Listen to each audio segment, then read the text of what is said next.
Most people throughout the world know Allium schoenoprasum by the name chives. That's right. This plant is the common food flavoring that is present in many different cuisines, especially those that come from Europe. However, this plant has uses outside of the kitchen as well. Most notably, it can act as a pest repellent and keep other plants safe that grow alongside it.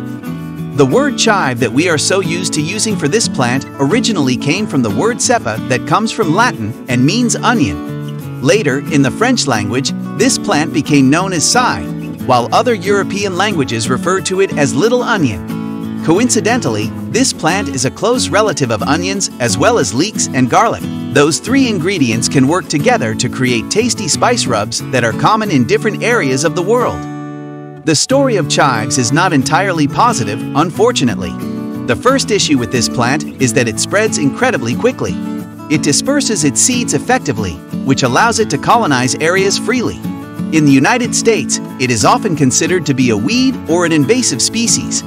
So while this plant is incredibly beneficial to own if you are an avid chef, it is not the best to grow from an environmental perspective.